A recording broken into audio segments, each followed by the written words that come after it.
300,000 years ago, Earth looked familiar, but it wasn't our world. The continents sat in the same places, but the coastlines were unrecognizable. The skies glowed with different stars, the air carried strange rhythms of heat and ice, and the creatures walking beside us were not quite human, not yet. Deserts turned into green plains, and then back again. Oceans swallowed land, and then gave it back. Volcanoes, storms, and shifting climates tore through every corner of the planet like a heartbeat gone wild. It was a time when nothing stayed still, not even for a century. If you stood there, watching, you'd see rivers carving new continents, forests burning and returning, and small bands of early humans trying to survive through it all. They weren't living in a single world, but in dozens, each with its own rules, its own weather, its own story. From Africa's green Sahara to the icy edges of Europe and the mountains of Asia, humanity was scattered across a planet, constantly rewriting itself. It was Earth at its strangest and most unpredictable, a living laboratory that tested everything we would one day become. And yet, from that chaos, something incredible began to form. Language, culture, cooperation, the first sparks of imagination. The planet's madness didn't destroy us, it made us. The strangeness of that world became the blueprint for who we are. So what exactly was happening back then? What forces shaped this restless planet into the one we know now? Let's go back 300,000 years and find out what made Earth so strange. Today, we think of our world as stable. Seasons arrive on schedule, oceans stay mostly where they belong, and humans plan decades ahead. But during the Middle Pleistocene, nothing about the planet could be trusted.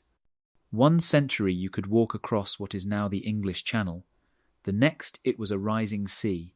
Forests that had stretched across continents could vanish into desert within a single lifetime.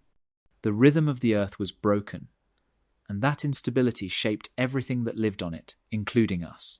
Scientists call this period one of the most unpredictable chapters in Earth's story.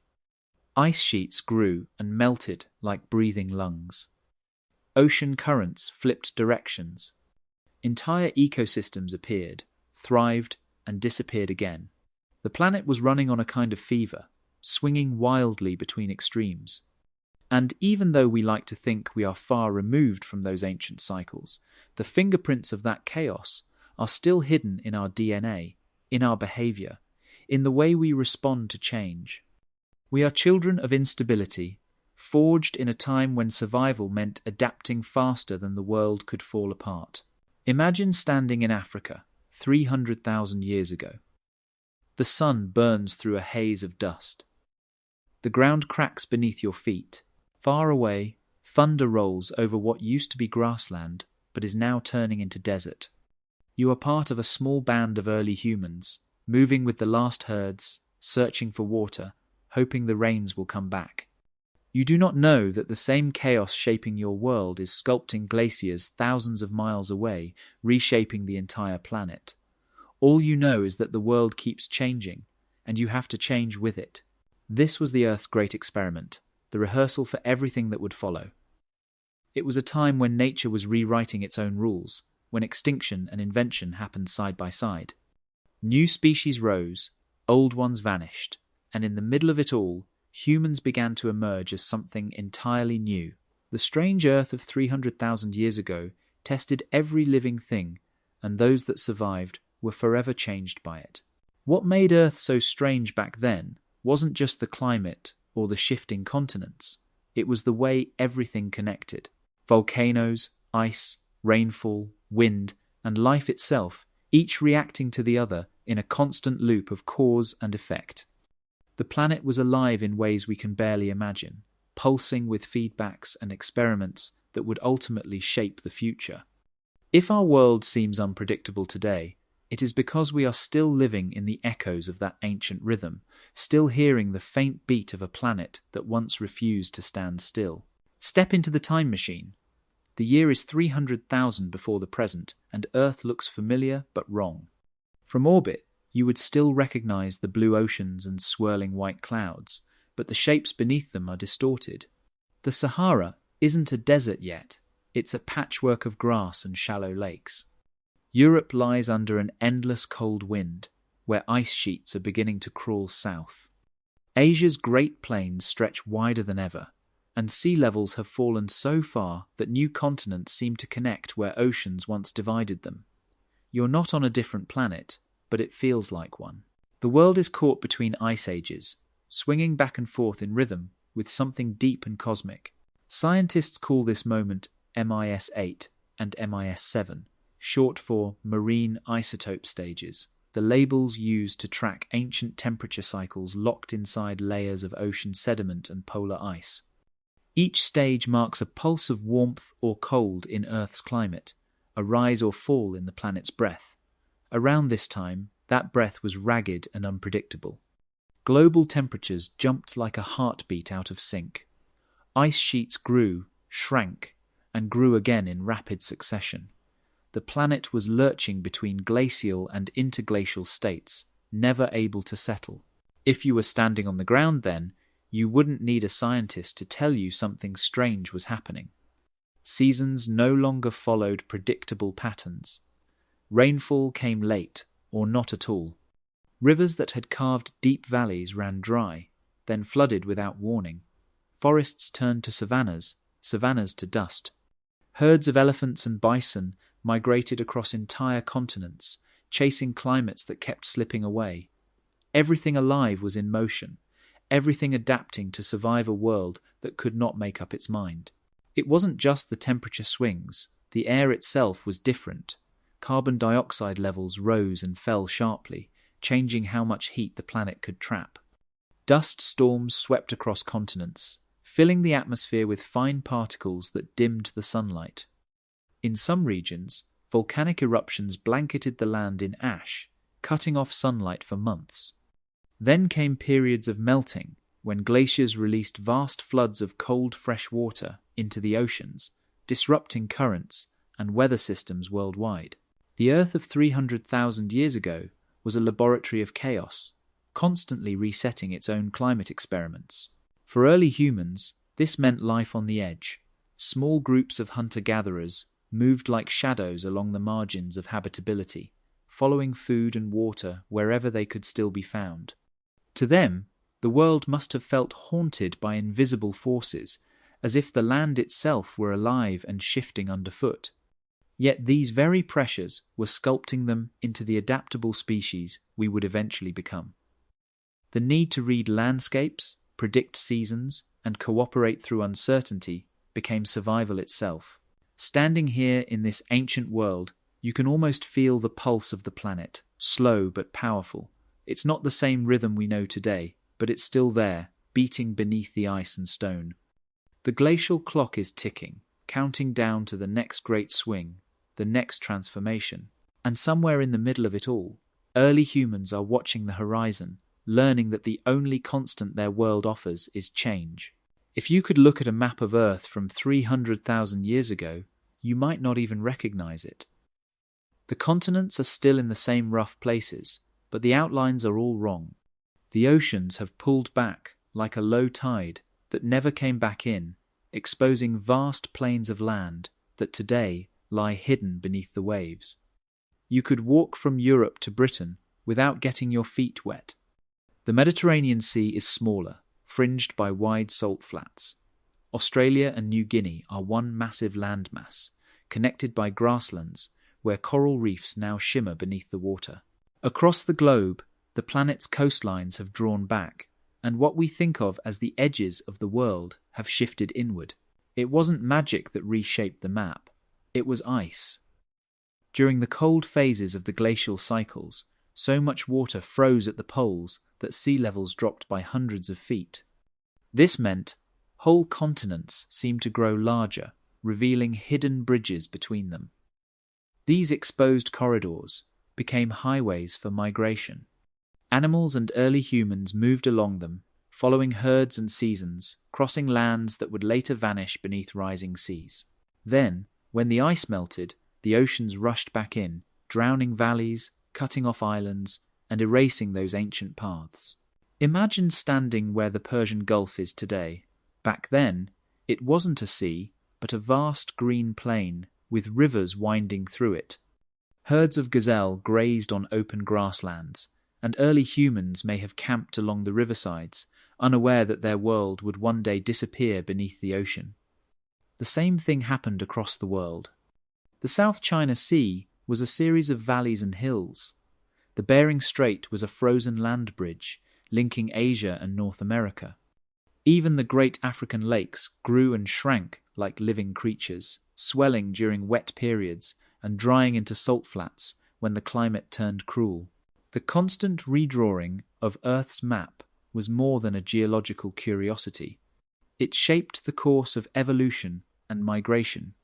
Species that had once been isolated found themselves connected. Populations mixed, exchanged genes, and spread ideas. Then, when the seas rose again, those connections were cut, forcing isolation that would spark new adaptations.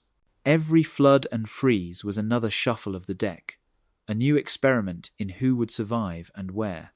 The land itself seemed to breathe in and out, swallowing and revealing entire worlds in slow motion. For early humans, this instability was both a curse and a gift. They lived on the edges of the changing map, always moving, always adapting. To them, the Earth wasn't a fixed globe, but a living, restless thing that never stopped changing its shape. The same valleys they crossed as grasslands might become lakes within a lifetime. The same shorelines they hunted along might vanish into the sea. Their maps were not drawn on paper, but written in memory, constantly erased and redrawn by the hand of nature. 300,000 years ago, to know your world meant knowing how to lose it. The planet was a magician, reshuffling its continents and coasts again and again, leaving behind only faint traces of the worlds that came before. What seems solid and permanent to us today was, in their time, just another illusion drawn in sand before the next tide came in. 300,000 years ago, the Earth's climate system was like a broken machine. The gears still turned, but they were grinding, unpredictable and loud. Nothing stayed steady for long. Rainforests dried into scrub, deserts bloomed into grasslands, and then back again. To understand why, you have to imagine the planet not as a still object in space, but as a dancer wobbling through its orbit, swaying toward and away from the sun in endless patterns of imbalance. These movements, called precession, obliquity, and eccentricity, were the hidden levers controlling Earth's weather, and back then they were all misbehaving at once. Precession is the slow wobble of Earth's spin, like a top that's starting to tilt as it turns. Over tens of thousands of years, this wobble changes when the seasons happen in the planet's orbit. Imagine summer slowly drifting forward or backward around the calendar until winter starts when you least expect it. Obliquity is the tilt of Earth's axis, the angle that decides how extreme the seasons get. More tilt means hotter summers and colder winters. Less tilt means mild seasons but weaker contrasts. Eccentricity is the shape of Earth's orbit itself, which stretches and squeezes between near circular and slightly oval over hundreds of thousands of years. When all three of these rhythms overlap in just the wrong way, the results are catastrophic. That's exactly what happened around 300,000 years ago. The planet's orbit was amplifying its extremes. Regions that had once been reliably wet were suddenly choking under drought. Monsoon systems collapsed, lakes vanished, and grasslands turned to dust. Then, just as life adjusted to dryness, the balance shifted again, unleashing torrential rains that carved new rivers overnight. Whole ecosystems had to adapt on the fly. For animals and early humans, the world must have felt cursed, as if the sky couldn't make up its mind between mercy and punishment. These orbital shifts didn't just change weather. They rewrote the geography of survival. When rains failed in one region, animals migrated to wetter lands, carrying seeds and genes with them. When the rains returned, they brought new life and competition. For our ancestors, This meant constant movement and endless adaptation. They had to remember where water could still be found, where the soil stayed fertile, and where storms had reshaped the land. The Earth's unpredictability forced them to become problem solvers, storytellers, and inventors, passing down hard-earned knowledge from generation to generation. Even the atmosphere itself felt the impact. Dust storms became a global force, spreading minerals across oceans and fertilizing distant ecosystems. The wind was no longer just air. It was an engine connecting continents. Volcanoes added to the chaos, filling the sky with ash that dimmed the sun and cooled the planet further. Then the feedback loop reversed, the ice retreated, and the cycle began again. This was the heartbeat of the Middle Pleistocene, pulsing with rhythm and chaos. The planet was fine-tuning the system that would one day support us, but it did so through violence and uncertainty. Every drought, every flood, every strange season carved resilience into the species that endured. The Earth wasn't broken, it was learning how to balance itself in a universe that never stops moving. We are the descendants of that experiment, born from a planet that learned to survive its own instability. If you could fly over North Africa 300,000 years ago, you would never call it a desert. Below you would stretch a vast green world, a landscape alive with lakes, rivers, and endless grasslands rippling under heavy rain clouds. The Sahara, today the largest desert on Earth, was once a continent-wide savanna filled with life.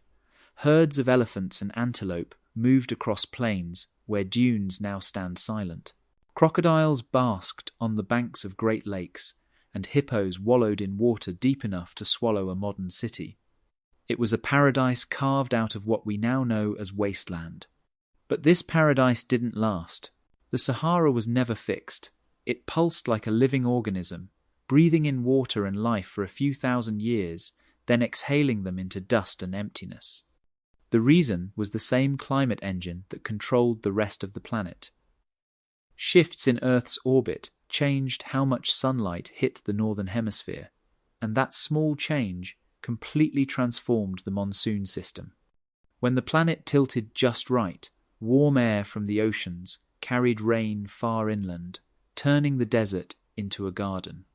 When the tilt shifted again, the rains retreated south, leaving behind a dying green world. The lakes dried up, the grass turned brittle, and the animals that had once thrived there vanished into memory. For early humans, this cycle was everything. When the Sahara was green, it became a superhighway of life, a bridge connecting east and west, north and south. People could walk from the Nile Valley to the Atlantic coast, surrounded by rivers, forests, and food. They followed migrating herds, built camps along lake shores, and shared tools and ideas with distant groups. But when the rains failed, the same route turned deadly. Waterholes disappeared. Sandstorms swallowed landmarks. The only survivors were those who could find refuge along the coasts or near the few permanent rivers that refused to die.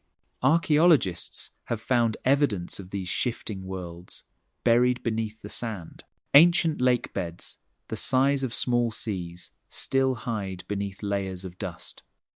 Satellite images reveal ghost rivers that once flowed across the desert floor, their channels perfectly preserved. Stone tools, scattered across now barren plains, tell stories of humans who lived and hunted there when the Sahara was green. Every artifact is a whisper from a forgotten age, proof that the desert we know is only one version of its many faces. The strangest part is how fast it all changed. Within just a few centuries, green fields could vanish into desert. Whole generations could watch their world disappear as the skies closed and the earth cracked open. Yet somehow, our ancestors adapted. They learned to follow the shifting climate, to move when the land failed, to survive the world's most dramatic disappearing act. The Sahara's story is not just one of loss, but of rhythm, a reminder that the earth itself has moods and seasons far longer than any human lifetime. Once this desert was a kingdom of life. It will be again. The planet has turned green and brown and green countless times before, And with every cycle, it reminds us how fragile and temporary even the grandest landscapes can be.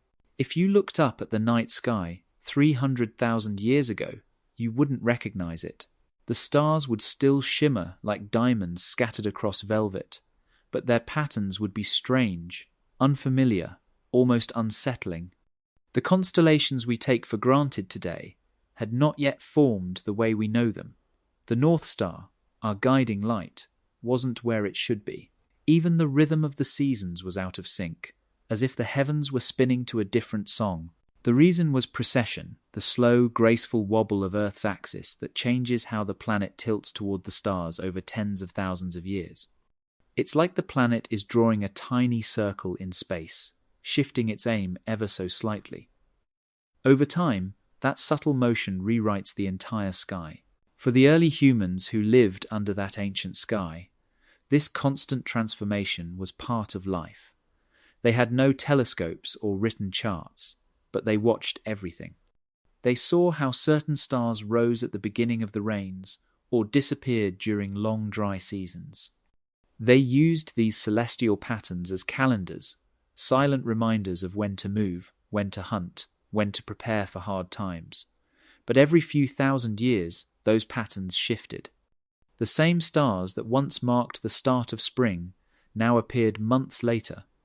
The clock of the heavens was moving without telling anyone, and humanity had to learn to keep pace with a universe that refused to stay still.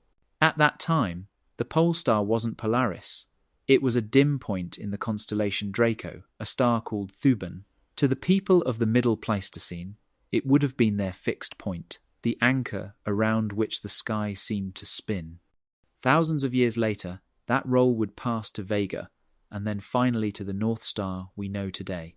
The sky's leadership changed slowly but endlessly, like a crown being passed from one star to another in a ceremony that spanned ages. Every cycle of precession lasted about 26,000 years, long enough to make the heavens forget their old shape before returning to something faintly familiar. But precession didn't just move stars, it changed seasons. When Earth wobbled, the timing of its orbit shifted, so that summer arrived at a different point in the planet's path around the Sunday. This meant the distance from the sun during each season kept changing. Winters could become colder, summers hotter, and then the pattern would reverse again. Even the light of the moon looked different depending on where the Earth's tilt pointed. The entire planet was caught in a cosmic rhythm, slow and powerful, written not in minutes or years but in millennia. To our ancestors, the sky must have felt alive, not a fixed ceiling of lights, but a breathing, shifting map of time itself. It was a teacher, a storyteller, and a warning system, all at once. When the stars drifted, they learned that nothing in nature stays still forever. The sky 300,000 years ago was both familiar and foreign, a reminder that even the universe moves in cycles, and that the heavens we see tonight are just one moment in a story that keeps rewriting itself across the dark. The oceans of 300,000 years ago were not the steady, predictable boundaries we know today. They were alive, breathing in and out over the ages, rising and falling with the rhythm of the ice. When glaciers grew across the poles, they trapped unimaginable amounts of water, locking it away in frozen walls taller than mountains. The seas responded by retreating, pulling back from the land, and exposing vast plains that no one alive today has ever seen. When the ice melted, the oceans came rushing back, flooding valleys and swallowing coastlines, as if the planet itself were taking another deep breath. This breathing cycle shaped everything. The coastlines that we now draw on maps were temporary illusions, shifting with every pulse of ice and melt. During glacial periods, the sea level could drop by more than 300 feet, revealing whole new continents that connected lands we now think of as separate. The English Channel became a broad plain of rivers and grass, and early humans could walk from France to Britain without seeing the ocean. Indonesia and Australia were fused into a single enormous landmass, a bridge between Asia and the Pacific. Even the Bering Strait between Russia and Alaska turned into a frozen highway, linking the old world to the new. For animals and humans alike, these temporary lands were lifelines. They allowed herds to migrate, plants to spread, and people to explore. Imagine a group of early humans standing on the edge of one of these ancient coasts, watching the horizon shimmer with open land that had never existed in their grandparents' time. For them, the world was always expanding or shrinking, a living puzzle that demanded curiosity and courage. Every drop in sea level revealed new routes and new chances for survival. Every rise drowned them again. The changes didn't happen overnight, but they were relentless. Over thousands of years, a shoreline could move hundreds of miles. Rivers were rerouted. Bays became valleys. The Earth's pulse of freezing and melting redrew the world again and again. And with each new version of the map came new possibilities for evolution. Populations that once mingled were suddenly cut off, forced to adapt to their own isolated environments. Over generations, those separations shaped different kinds of humans, different kinds of animals, and new ideas about how to live in a changing world. Even today, the ocean hides the evidence of those lost lands. Beneath the waves lie riverbeds, forests, and ancient coastlines buried in silence. They are the ghosts of worlds that existed during the planet's long breath out, before the seas came rushing back in. Scientists have found traces of these vanished landscapes on the ocean floor, where ancient shells and stone tools sit undisturbed, frozen in time. The breathing seas of the Middle Pleistocene were more than just a backdrop to history. They were a force of creation and destruction, shaping the path of life again and again. When the ice grew, the planet held its breath. When it melted, the world exhaled. And somewhere between those tides, humanity learned to move with the rhythm of a planet that never stopped changing. 300,000 years ago, the most powerful force on Earth wasn't a storm or an earthquake, it was a spark. Fire had existed for billions of years, born from lightning strikes, volcanoes, and the chaos of nature. But for the first time in history, a creature began to tame it. Hominins, our distant ancestors, learned not just to fear fire, but to control it. This was the moment when survival stopped depending only on strength or speed. It began to depend on knowledge, on the ability to hold a piece of lightning in your hands and make it serve you. Imagine a night on the African plains. The air is dry, the grass brittle, lightning cracks across the sky, setting the horizon alight. Animals flee from the wall of flames, but a small group of humans watches from the shadows. When the fire passes, they walk toward the smoking remains, cautious but curious. They gather glowing branches and carry them back to their camp, shielding the sparks with handfuls of damp leaves. For the first time, the darkness around them glows with something they can control. The wildfire has become their fire. It started simple. Fire gave warmth when the nights grew cold. It kept predators away, turning camps into circles of safety in a dangerous world. But then came the discovery that changed everything: cooking. When our ancestors began using fire to cook food, they unlocked energy that raw diets could never provide. Meat became easier to chew, plants softer to digest, and nutrients more available. Bodies grew stronger, brains grew larger. The control of fire didn't just protect life, it transformed it. Around glowing flames, humans began to change from survivors into thinkers. But fire was never a guarantee. In a world where droughts were common and lightning storms fierce, fire could turn from ally to enemy in moments. Dry grasslands ignited easily, and massive wildfires could sweep across miles, leaving nothing but ash. To keep the flames alive, without letting them destroy everything, required constant attention. Someone had to stay awake through the night to feed the embers. Losing the fire meant losing warmth, food, and safety all at once. Keeping it meant passing knowledge down through generations, teaching children how to build, protect, and use it wisely. The light of those early fires changed more than biology. It changed how humans lived together. Flames drew people into circles, closer than they had ever been. Around the fire, stories began. Voices rose against the crackle of burning wood, sharing memories of the hunt, the weather, and the spirits of the land. The fire became the first teacher, the first gathering place, the first tool that carried meaning beyond survival. It turned the endless night into something human. By the time the Ice Age deepened and the winds grew colder, fire had become our greatest weapon against extinction.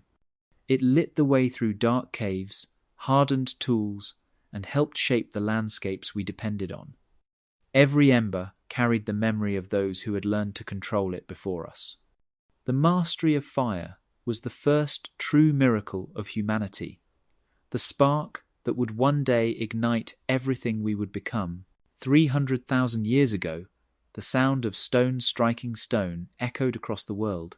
It was the heartbeat of human progress, the rhythm of minds learning to shape the raw materials of the earth into tools of survival. For nearly 2 million years, humans and their ancestors had been breaking rocks to make sharp edges. But something shifted during this time. The tools became smarter. The shaping became deliberate. The sparks that flew from those strikes marked the beginning of a revolution in thinking. Earlier generations of humans made tools through trial and error. They struck one rock against another, hoping to chip off a sharp edge for cutting meat or scraping hides. But the toolmakers of 300,000 years ago were different. They weren't just reacting to stone, they were planning ahead. Before they struck, they imagined what the final tool would look like. They learned to carve away flakes in careful sequences, preparing the core of the stone before releasing the final piece with a single perfect strike. This method, now known as the prepared core technique, required patience, precision, and imagination. It meant thinking several steps ahead, an ability that separated humans from everything else on Earth. These weren't random inventions either. Similar tools began appearing thousands of miles apart, from Africa to Europe to Asia. This was no coincidence. It meant that knowledge was being shared, that ideas were spreading between groups that might never meet face to face. A new kind of communication had begun, not through words, but through craftsmanship. When one person held a finely made hand axe or a symmetrical flake tool, they were holding a shared idea, a piece of mental technology passed through generations. It was as if the human mind itself had gone global for the first time. The tools didn't just change how humans hunted or built shelters. They changed how they thought. Making a planned tool meant visualizing the future, anticipating cause and effect. It required memory and teaching, skills that demanded social cooperation. Older generations taught younger ones how to choose the right stone, how to strike with the perfect angle, and how to finish with elegance and balance. Over time, the act of shaping tools became a kind of ritual, a rhythm passed through countless hands. To watch an early human crafting one of these tools would be to see the spark of something almost modern, the concentration, the repetition, the pride in getting it right. The tools were small pieces of genius scattered across the ancient landscape, each one a fragment of the growing human mind. They were weapons, yes, but also symbols of creativity, of an understanding that the world could be reshaped by thought. Every flake chipped from stone carried a story, a sign that humanity was learning not just to survive, but to innovate. The shift from simple breaking to planned creation was one of the quietest yet most powerful revolutions in history. It turned instinct into intelligence, habit into design. In the echo of those ancient strikes, the blueprint of human technology was written, setting the stage for everything that would come next. 300,000 years ago, the world was divided by mountains, rivers, and endless stretches of wilderness. But across those barriers, something remarkable began to happen. People started moving things that did not belong to their land: smooth obsidian from distant volcanoes, perfectly flaked flint from valleys hundreds of miles away, shells from ancient seas carried far inland. These were not random discoveries. They were evidence of something new being born, something invisible but powerful. The first threads of trade. Trade, at its core, is trust. It means believing that someone you may never see again will honor an exchange. For early humans, this was revolutionary. Imagine two groups meeting at the edge of unfamiliar territory, both cautious but curious. One group carries a cache of sharp stone tools. The other has fire-hardened spears or hides from far-off animals.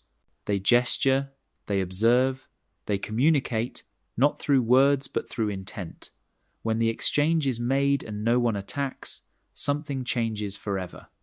A connection forms, fragile at first, but strong enough to survive across generations. Archaeologists can still trace those early networks. Stones found in one region often match quarries dozens of miles away. Obsidian from Ethiopian volcanoes appears in camps deep in the savannas. Flint from ancient riverbeds in Europe shows up in caves far beyond its origin.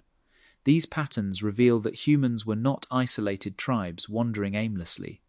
They were linked by trails of memory and cooperation, paths that wove through mountains and deserts, maintained not by roads but by shared understanding.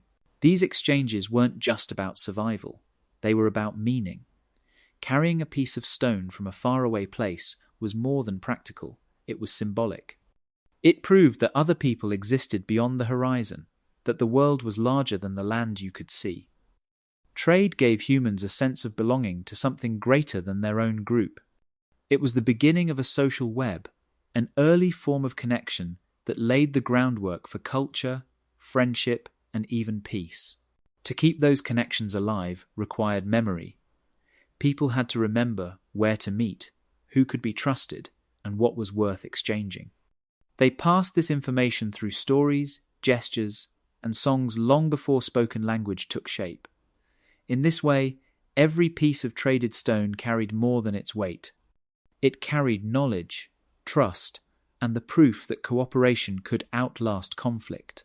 The first traders were not merchants in markets or cities. They were explorers, families, and wanderers following the shifting climates of the Middle Pleistocene. They crossed dangerous landscapes carrying gifts for unseen friends, knowing that generosity might one day save their descendants. Every shard of exotic stone buried in the ground today is a message from them, a trace of that ancient trust. Trade was the first great experiment in connection. Long before writing, ships, or coins, it taught humans how to link minds across distance. It showed that survival wasn't only about strength or weapons, but about relationships. The first threads of trade were also the first threads of civilization, woven by hands that knew the value of something even more precious than stone. Connection. 300,000 years ago, something extraordinary began to happen. The line between the ancient and the modern started to blur. The earth was still wild and unpredictable, but among the winds and shifting climates, a new kind of human was emerging. They weren't quite us yet, but they were close. Their bodies looked familiar. Their eyes carried thought. Their hands moved with purpose. They stood at the threshold of becoming truly human, and the traits that would define our species were forming piece by piece, like a mosaic coming into focus. These early humans had brains nearly as large as ours, but size wasn't what mattered most. It was what they were beginning to do with them. Their minds were changing, adapting, learning faster, remembering longer. They could plan for tomorrow, not just survive today. They could see patterns in the stars, in the seasons, and in each other. The world demanded intelligence, and nature was answering with evolution. Every challenge, drought, predators, famine, was shaping them into thinkers. Social life was also transforming. Living in small groups was nothing new, but now these groups were becoming more complex. Cooperation wasn't just useful, it was necessary. Sharing food, teaching children, and protecting one another became the foundation of survival. Around the firelight, communication evolved beyond simple gestures and sounds. Meaning grew in the spaces between them. Maybe it began as mimicry or rhythm, the first heartbeat of language. With every shared story, the mind became more flexible, the bonds between people stronger. Humanity was learning to be social in a way no other creature had ever managed. Their diets showed the same adaptability. These new humans could eat almost anything the world offered: meat, roots, nuts, shellfish, fruit. When the land dried and the animals disappeared, they found other ways to live. This flexibility wasn't just luck, it was strategy. A wider diet meant a better chance to survive anywhere on Earth. It also fed their growing brains, fueling the energy-hungry organ that powered curiosity and creativity. The signs of modern behavior began to spread across continents. Tools became more refined, more symmetrical, shaped by thought instead of instinct. Groups began to specialize tasks. Some hunted, others gathered or crafted. The seeds of culture were being planted. With each generation, they passed down skills not just through imitation, but through teaching. That act alone, one mind guiding another, was the quiet revolution that changed everything. Standing face to face with one of them, you would recognize something familiar in their expression. A spark of awareness, a question forming behind their eyes. They were no longer just reacting to the world. They were shaping it. The threshold between past and future had been crossed, not with fanfare, but with thought, fire, and cooperation. Humanity had learned to learn, and that was the moment evolution stopped being something that happened to us and started being something we could influence. The story of who we are truly began there, in those ancient minds testing the limits of what it meant to be human. Far to the north, where the air turned thin and the winters stretched endlessly, another kind of human was taking shape. Around 300,000 years ago, while our ancestors were adapting to warm savannas and shifting forests, their northern cousins were learning to survive in a world of cold. These early humans were shorter, broader, and stronger. Their bodies were built for endurance, not speed. They carried thick bones, heavy muscles, and wide chests that conserved heat. Every part of their anatomy was an answer to the cold, proof that life could thrive even when the earth itself seemed to freeze. In the deep valleys of Europe and Western Asia, ice ruled the landscape.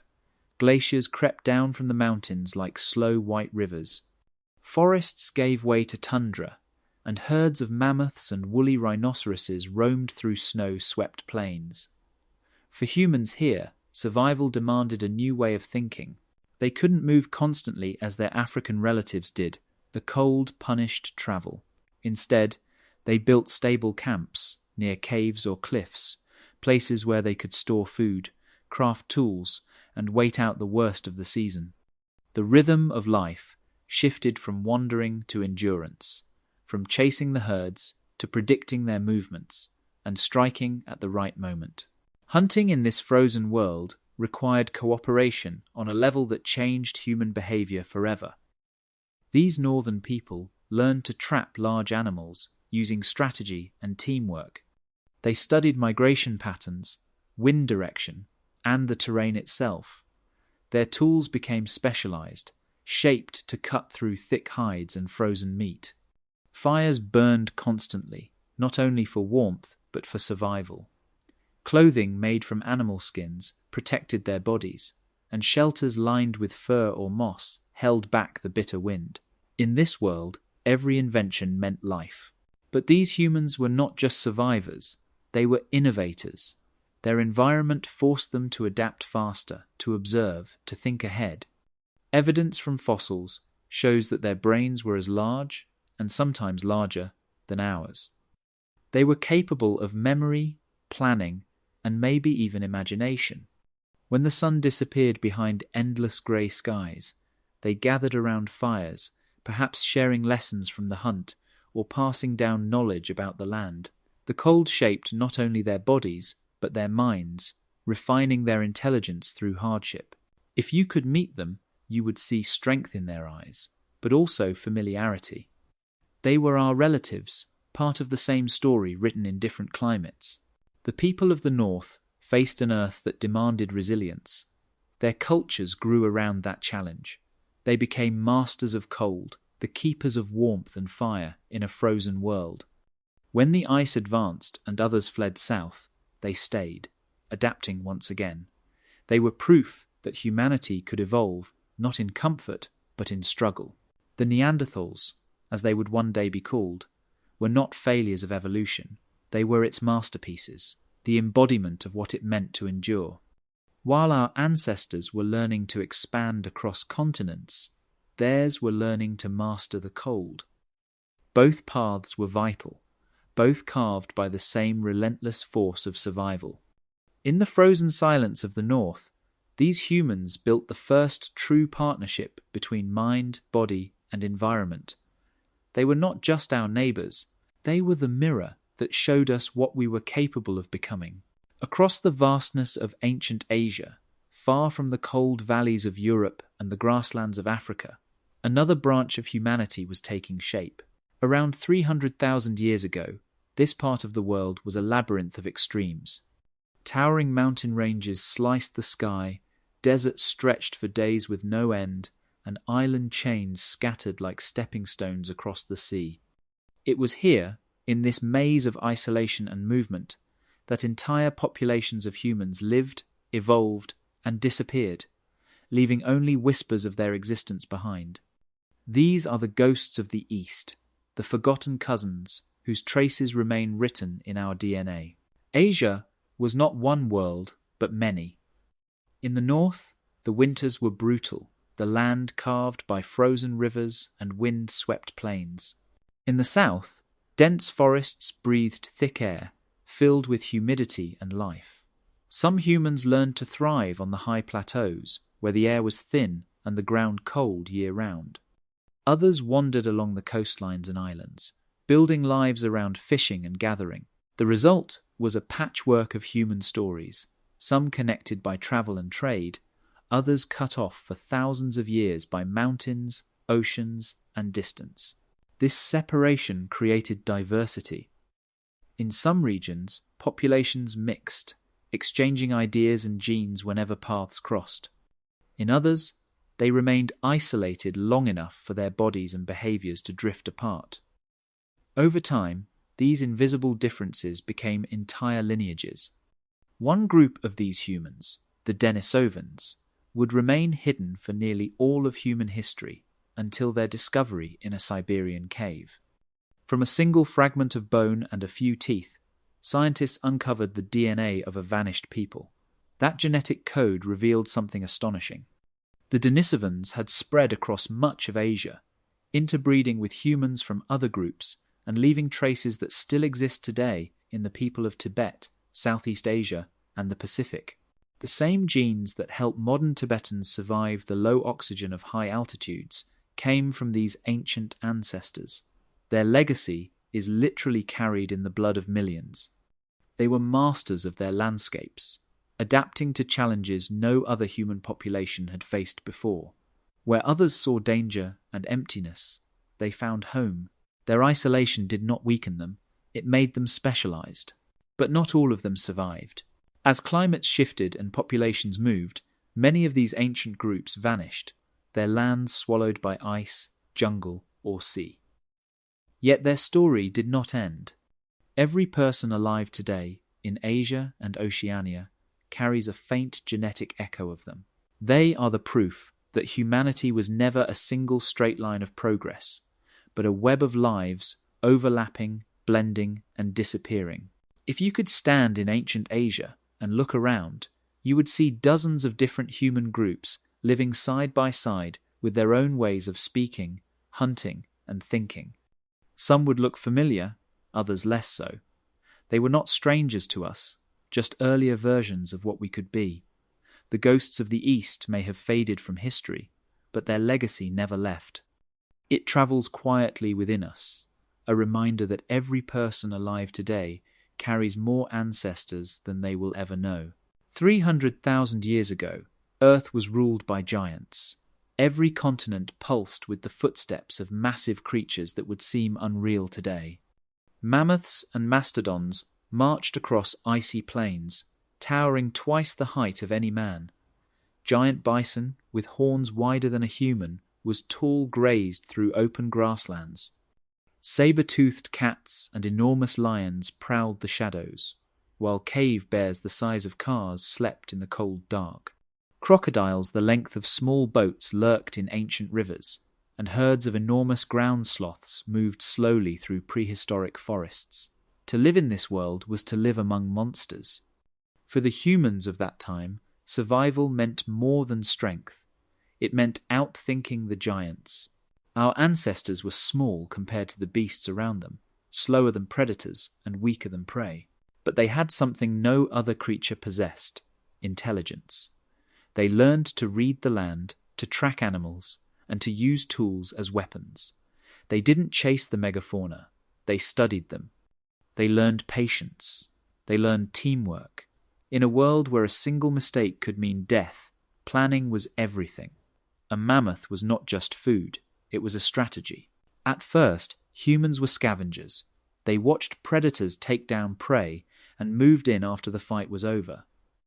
Using sharp stone blades, they stripped meat from carcasses before the scavengers arrived. They cracked open bones to reach the nutrient-rich marrow inside. This was the beginning of something revolutionary.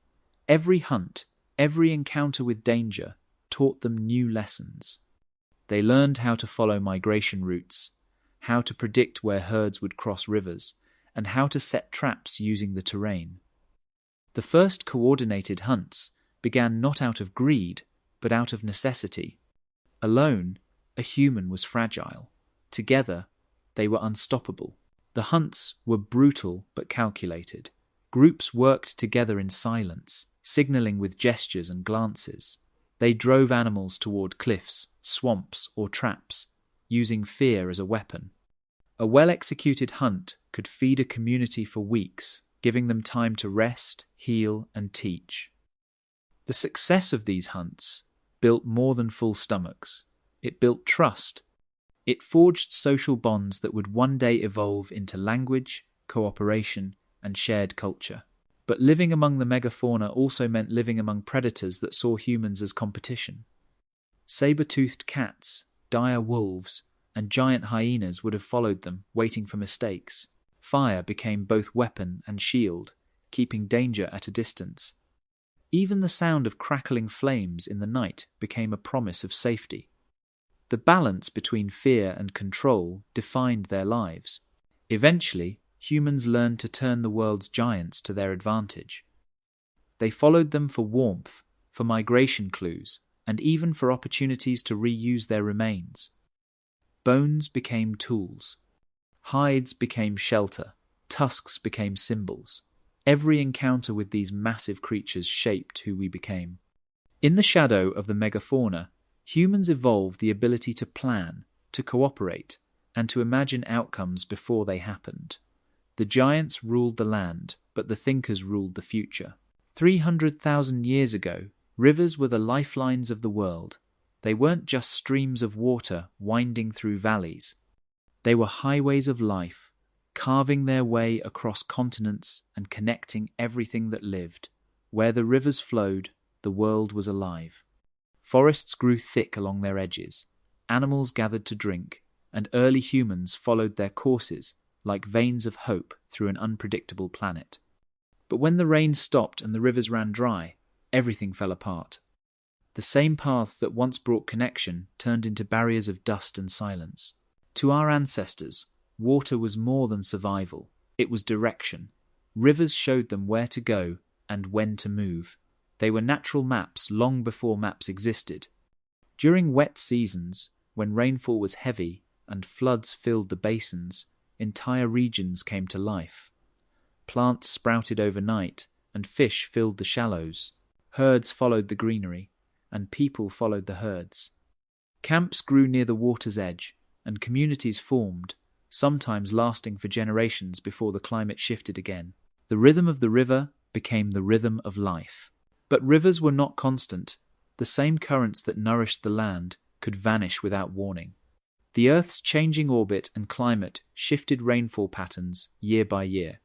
A once mighty river could dry into a chain of stagnant pools, leaving behind cracked mud and the bones of stranded animals. When that happened, people were forced to move, splitting from the groups they had lived with for years.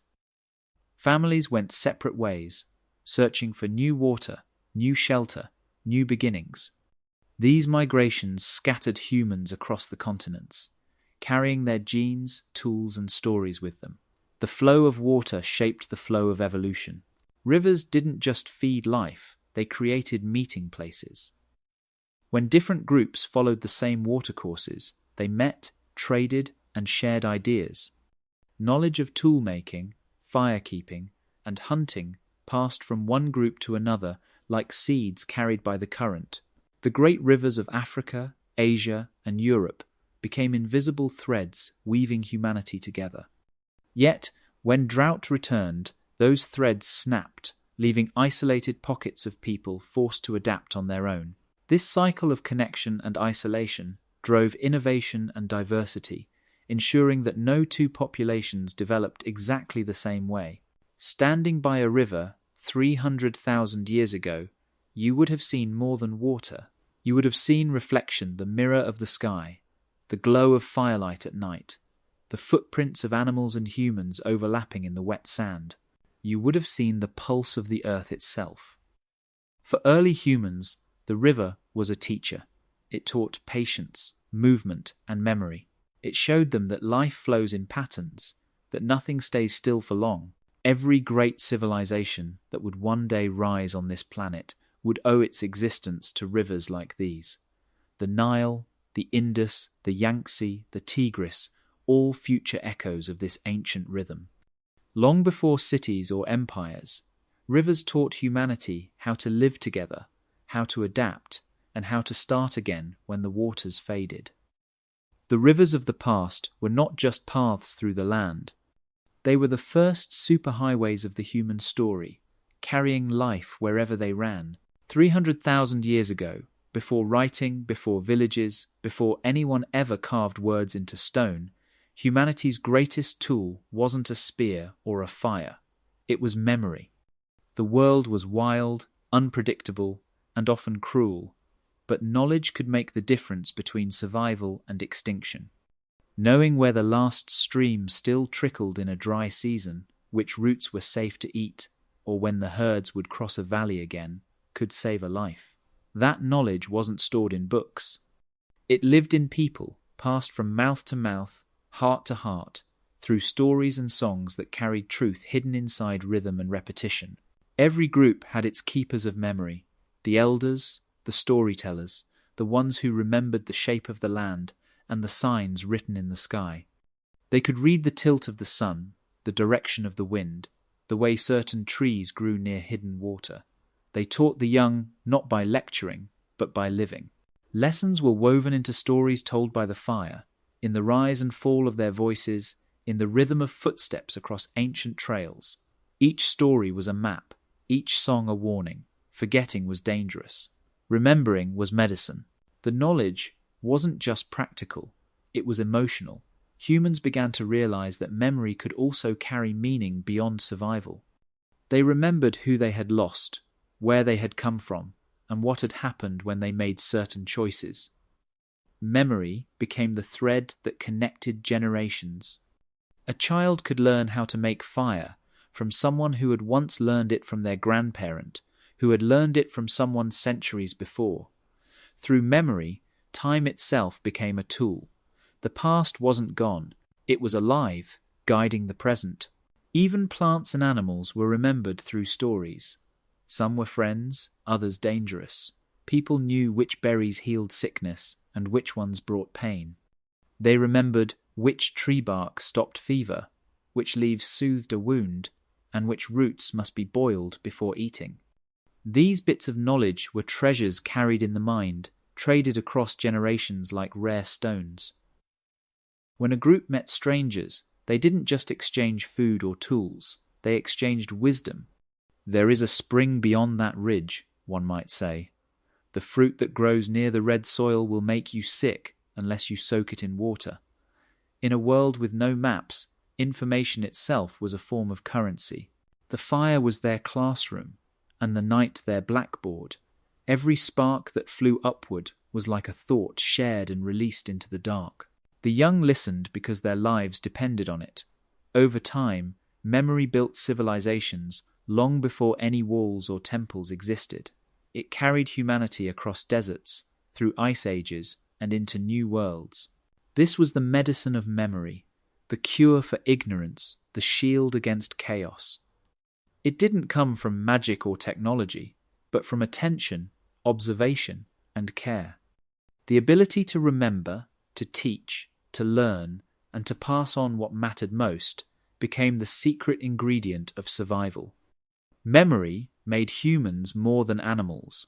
It made them storytellers, teachers, and keepers of the world. Something began to change in the minds of humans around 300,000 years ago. The world was still the same in many ways: vast plains, roaring rivers, and endless danger. But the way humans saw it started to shift. They began to notice beauty, to assign meaning to color and shape. Pigments appeared on cave walls and in shells. Beads made from bones and stones were strung together. Objects that had no use for hunting or building started to matter deeply. These were the first signals of symbol, the early sparks of imagination that would one day grow into art, religion, and culture. At first, it was subtle. Someone crushed red ochre and smeared it on a rock, or maybe on their own skin. Another person collected smooth stones that glowed in the firelight, arranging them in a pattern that felt important even if no one could explain why. A shell pierced with a tiny hole was worn around the neck, not for warmth or safety, but for identity. These acts didn't feed anyone or protect them from the cold, yet they spread. Across Africa, Asia, and Europe, traces of colour and crafted ornaments began to appear wherever humans lived. Something in the brain had awakened a need to express, to mark existence, to say, "I am here."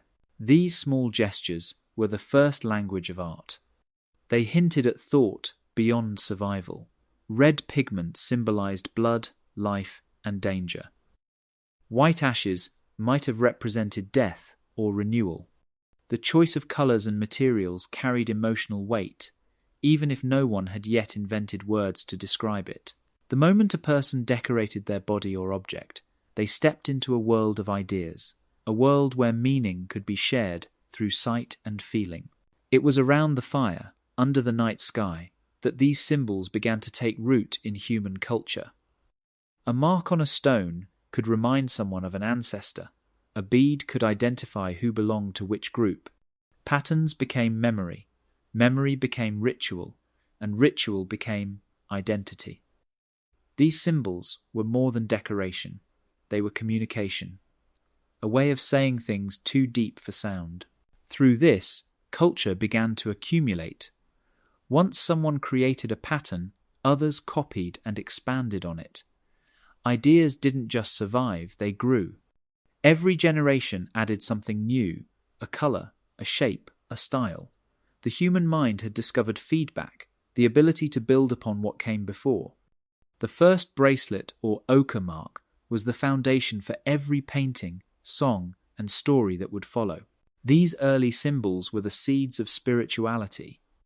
When humans began to decorate the dead, to bury them with care or gifts, they revealed a new kind of thinking.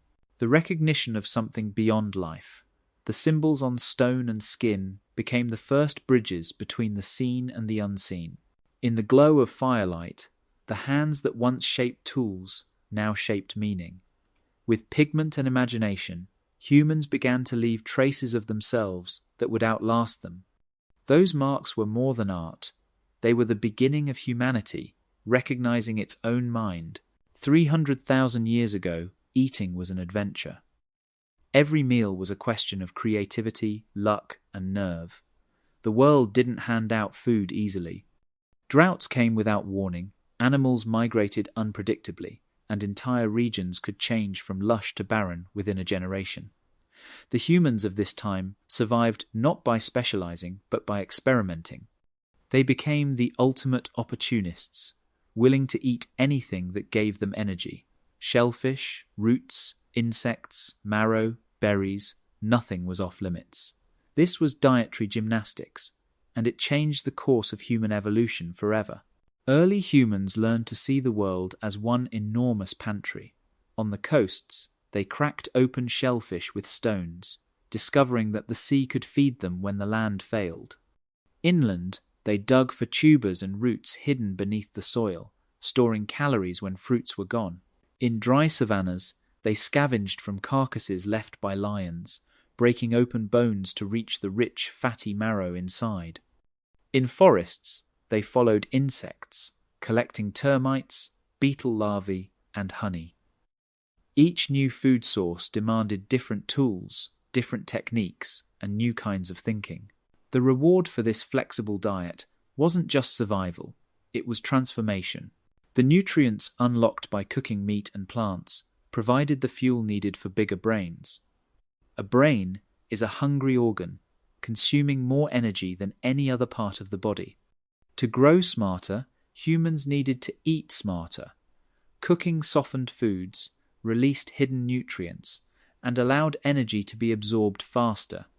Over time, the combination of curiosity, problem-solving, and diet turned survival into an art. The more they experimented, the more adaptable they became, and adaptability became humanity's superpower. But this wasn't easy living. Some plants were toxic, and some animals carried disease. Mistakes were deadly, so people began learning through experience and memory, passing down lessons through generations. A bitter taste might mean poison. The color of a fruit could signal danger. A certain insect might only be edible during a specific season. Knowledge of food became as important as the food itself. It turned eating into science long before anyone could name it. This variety also shaped behavior. Groups spread out to follow the seasons, timing their movements to match when certain foods appeared. They learned to read the land like a living calendar. Rain meant shellfish spawning. Dry winds meant roots were ripening underground. This awareness connected them to the planet in a way that went beyond instinct. It became intelligence. Dietary diversity also encouraged cooperation. No one person could know everything. Some members of the group became skilled hunters, others experts in gathering or preparing food. Sharing meals meant sharing survival. The bond of eating together wasn't just social, it was essential. Around the fire, food turned into connection, and connection turned into culture. In the end, it wasn't the strongest or the fastest humans who thrived. It was the ones who could adapt their appetite to whatever the earth offered. Every new bite was an experiment, every successful meal a small victory. These early humans didn't just survive the chaos of climate, they mastered it through curiosity and courage. Their hunger didn't just feed their bodies, it fed their minds. 300,000 years ago, life on Earth was a game of logic played with teeth and claws. Every day was a calculation, a choice between risk and reward. To survive meant thinking like both prey and predator, reading every shift in the wind, every track in the dirt, every flicker of movement in the shadows. Humans were not the strongest animals on the planet, but they were learning something far more powerful. They were learning how to think together. Cooperation became the secret algorithm of survival, and for the first time in history, intelligence began to outweigh brute strength. The hunt was never random. Every chase was a strategy, every movement a test of timing. When a group surrounded a herd of animals, they had to predict how the prey would react, when it would turn, where it would run. They learned to use the terrain as a weapon, driving animals toward ravines, mudflats, or hidden traps. No single human could pull this off alone. It took communication, trust, and memory. Success meant everyone ate. Failure meant hunger, maybe death. Over time, planning a hunt became the earliest form of collective reasoning. After the hunt, another kind of logic began, the logic of sharing. Food couldn't be hoarded. The firelight gatherings that followed each hunt were the beginnings of social contracts. Who got the first piece of meat? Who guarded the leftovers through the night? Who stayed awake to keep the fire alive? These weren't random decisions, they were negotiations, shaped by fairness, reputation, and contribution. People began to understand that generosity wasn't weakness. It was insurance. Sharing today meant others would share tomorrow. The math of survival was communal, not individual. Guarding fire was its own kind of intelligence test. Fire was life, heat, safety, light, but it was fragile. A single gust of wind or careless step could snuff it out. So humans learned discipline. They took turns keeping watch through long nights, feeding embers with dry wood, and keeping predators at bay. This created structure, rhythm, and responsibility. The need to protect something that couldn't protect itself forced humans to cooperate in ways no other species could. Even the landscapes became part of their mental game. They memorized routes between water sources, marked safe shelters, and noticed how the movement of animals changed with the seasons. Each member of a group carried part of a shared mental map, a collective understanding of the world around them. No one person knew everything, but together they knew enough to survive. This was the dawn of human intelligence, not just in the brain, but between brains. Cooperation became instinct. Children learned by watching adults, and adults relied on the group for every aspect of life. The strong protected the weak, and the weak contributed knowledge and skills the strong might lack. Over generations, this balance between competition and cooperation shaped humanity into something new. They no longer survived by accident, but by design. In the harsh logic of the wild, the humans who worked together outlived the ones who tried to stand alone. The predators had claws and speed. Humans had planning and trust. And in a world ruled by danger, that made all the difference. 300,000 years ago, the world was big and empty, but danger still lived everywhere. Humans roamed in small bands, scattered across continents, too few and too far apart for diseases to sweep through like they do today. There were no cities, no crowded markets, no ships carrying sickness across oceans. Pandemics didn't exist yet, but that didn't mean life was safe. The threats were smaller, closer, and constant. Every wound, every bite, every wrong meal could be the difference between life and death. In a world without doctors, medicine, or hospitals, the human body was its own fragile frontier. Injuries were the first enemy. A simple cut from a stone tool could fester. A twisted ankle could end a life if it meant you couldn't walk or keep up with your group. Infection was invisible but relentless. Bacteria thrived in the dirt and blood, and even a small wound could swell with fever. Those who survived learned caution. They cleaned cuts with smoke or ash, used mud to stop bleeding, and wrapped wounds in leaves. These weren't cures, but they were beginnings, the first steps toward medicine. Parasites were another constant shadow. Fleas, lice, worms, and ticks were part of life. They came from the animals humans hunted, and the water they drank. There was no escaping them, only endurance. The human immune system became a silent warrior, learning through every bite and sting. Those who survived infections passed on stronger immune defenses to their children. Survival wasn't just about hunting or finding water, it was about adapting to the unseen world inside the body. Famine was the quiet killer that haunted every generation. When the climate shifted, when the rains didn't come, when the rivers dried and the herds moved away, hunger followed. The young and the old were always at risk. A single failed season could wipe out an entire group.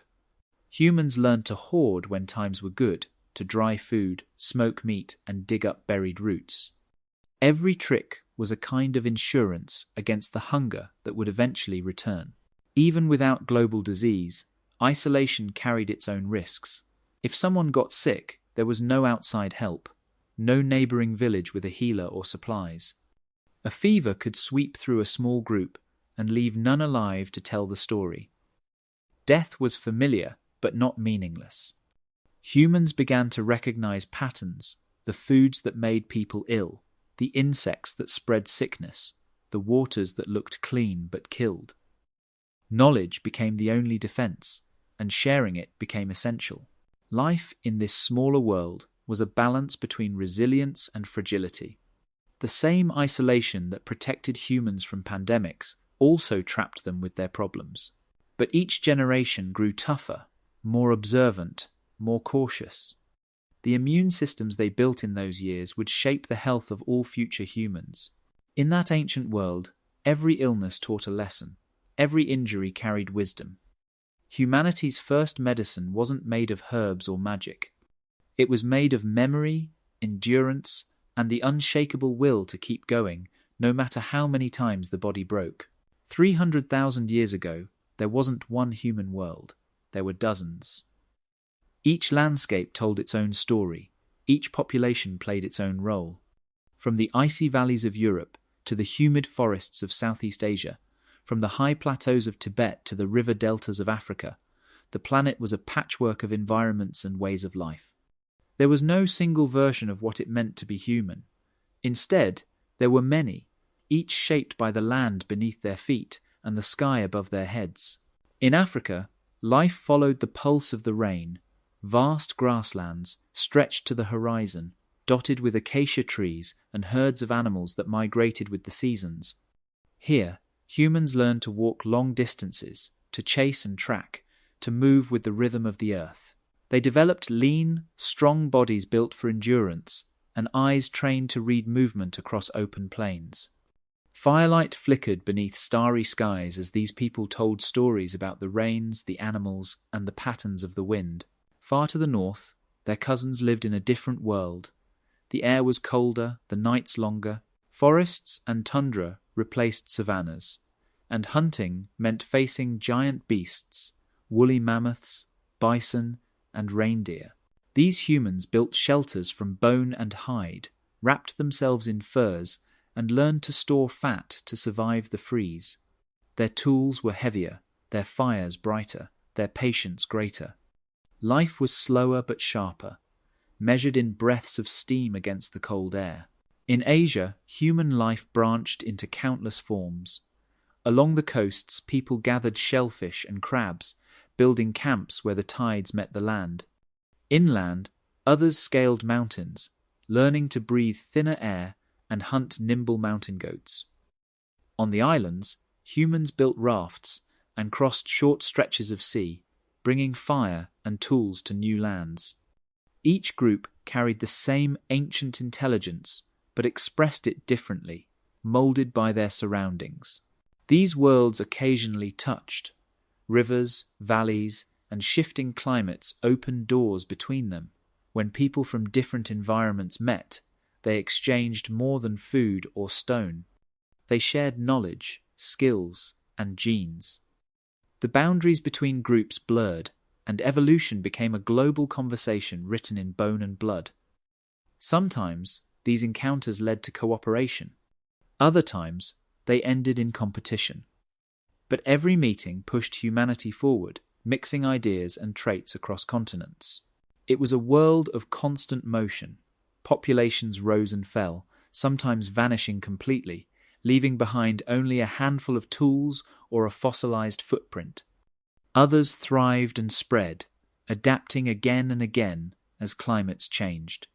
To live in this patchwork world was to live with uncertainty, but also with possibility. There was no single center of humanity, no one group destined to rule. The story of our species was already global, even when the world was wild and empty. Each region was a different experiment in survival, and every success or failure became part of what we would one day call human nature. The planet itself was the stage, and humanity was learning to play every role. 300,000 years ago, Earth was caught in a storm of change. Everything that could shift did. The climate lurched between extremes. The continents reshaped themselves with every rise and fall of the sea, and the creatures walking the planet, including humans, were evolving faster than ever before. It wasn't one single event that made this time so strange.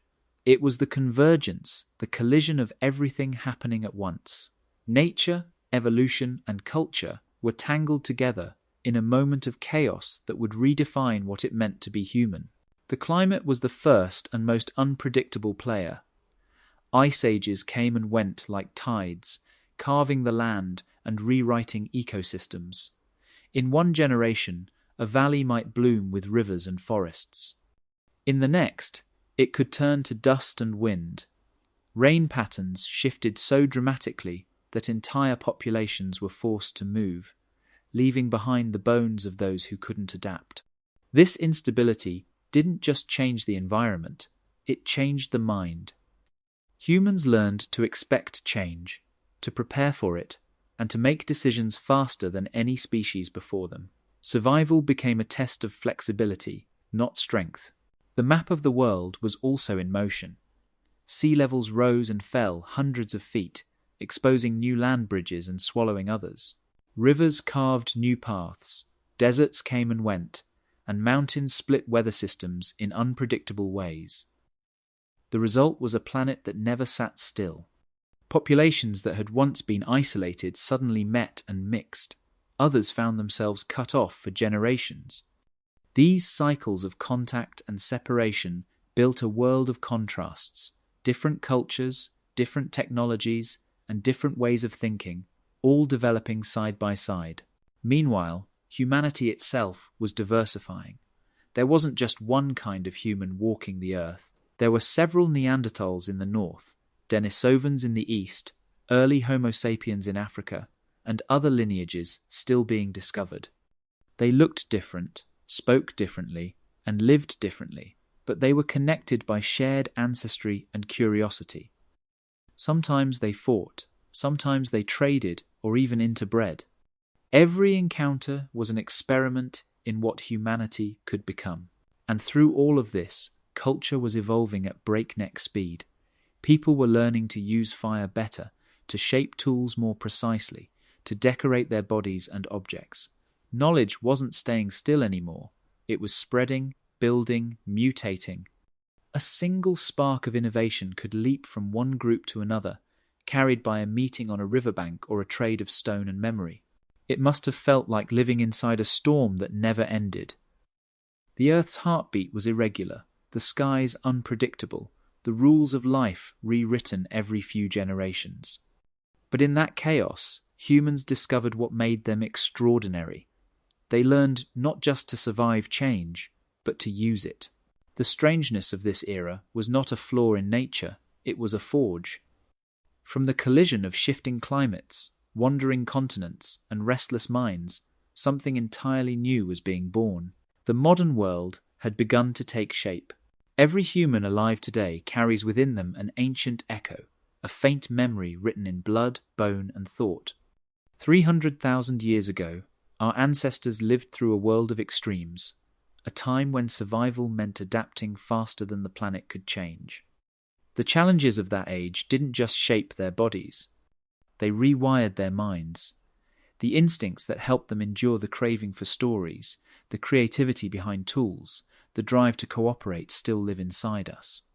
They are the fingerprints of a volatile Earth that trained humanity to be restless, curious, and endlessly inventive. Take our love of stories. It might seem like a luxury, a way to pass time, but it began as a survival tool. When the world was unpredictable, memory became power. Early humans shared stories to remember where water could be found, which plants healed or poisoned, how to read the weather or follow herds. Over generations, those lessons grew into myths and fables. The story became more than information, it became connection. Around the firelight, the ancestors learned to weave knowledge with emotion, wrapping truth in rhythm and repetition so no one would forget. Every time we listen to a tale or watch a movie, we're participating in that same ancient instinct to make sense of the world through narrative. Our hands carry the same echoes. The way we build, craft, and innovate isn't new, it's inherited. The first stone flake, struck by a human hand, began a chain that never stopped. When our ancestors shaped tools, they weren't just solving problems, they were exercising imagination. A stick could become a spear, a rock could become a blade, and an idea could become reality. That ability to look at the world and see what could be instead of what is became the foundation of creativity. Every tool, from the first fire pit to the smartphone in your hand, is part of the same unbroken story of invention. And then there's cooperation, the most defining human trait of all. Our ancestors learned early that survival was a group effort. No one person could hunt, guard, and raise children alone. Working together became instinct. Sharing food, teaching skills, protecting one another, these weren't acts of kindness. They were strategies honed by evolution. Groups that cooperated survived. Those that didn't vanished. Today, we still carry that programming. We seek belonging. We build communities. Even in modern cities, surrounded by strangers, we crave connection because somewhere deep in our DNA, we remember that being together kept us alive. The chaos of 300,000 years ago didn't break humanity. It built it. Every skill we prize today, creativity, empathy, curiosity, was tested in that crucible. The fires of uncertainty burned away what couldn't adapt, leaving behind minds built for learning, for sharing, for imagining futures that didn't yet exist. When you feel wonder looking at the stars, or find comfort in a story, or lend a hand to someone in need, you are hearing those echoes. You are remembering a world that shaped not just our species, but the very way we think. The past is not gone. It lives inside us, whispering through every heartbeat, reminding us who we became and why we endure. 300,000 years ago, the Earth was unstable, unpredictable, and alive with change. Ice ages came and went, rivers shifted course, forests vanished, and deserts spread like fire. Humanity was born in that chaos, sculpted by a planet that refused to stay still. Now, in the modern world, as climates tilt once again and the weather grows more extreme, we are stepping back into that ancient crucible. The difference is that this time, we can see it coming. The same forces that once tested our ancestors are returning, and their story is becoming our mirror. Back then, survival meant flexibility. Populations moved with the rain, following the animals, the water, and the changing seasons. They learned to read the land like a living map. When drought hit, they adapted. When the cold came, they found warmth in fire and cooperation. The lesson, carved into their DNA, was simple but powerful. Nothing lasts forever. Not safety, not danger, not even the shape of the world itself. And yet, even when everything changed, they endured. That endurance is the blueprint we still carry. Today, we face a world reshaping itself once more. The ice is melting, the seas are rising, storms are stronger, fires more frequent. It feels new, but it isn't. We've lived through upheaval before. Our ancestors survived by using what no other species had, a mind that could imagine the future and change behavior before it was too late. They didn't wait for the world to be kind. They adapted to its cruelty. They learned to cooperate instead of compete, to share instead of hoard, to think beyond the present moment. Those same instincts are still inside us, waiting to be used. The long shadow of 300,000 years stretches across everything we do. When scientists track climate data or communities rebuild after disasters, they're practicing the same skill that kept ancient humans alive: pattern recognition. The ability to see cycles, to anticipate, to plan. When we invent new technologies to harvest clean energy or restore ecosystems, we're continuing the legacy of toolmakers who learned to shape stone and fire. When people come together across cultures to face global problems, they're repeating the oldest lesson of all: survival depends on cooperation. But there's also a warning written in that shadow. Every collapse of the past, every extinction, every lost civilization began when adaptability ran out, when pride replaced caution. The Earth doesn't stop changing because we wish it to. Our ancestors didn't control the planet, and neither do we. What saved them wasn't power, it was humility. They learned to move with the Earth, not against it. The story of 300,000 years ago is not just history, it's a message. We were shaped by instability, and that means we were built for it. The same creativity, courage, and cooperation that pulled humanity through the last great climate swings can do it again. The question isn't whether the planet will change, it always has. The question is whether we will remember who we are, the descendants of survivors who refused to give up, no matter how strange the world became.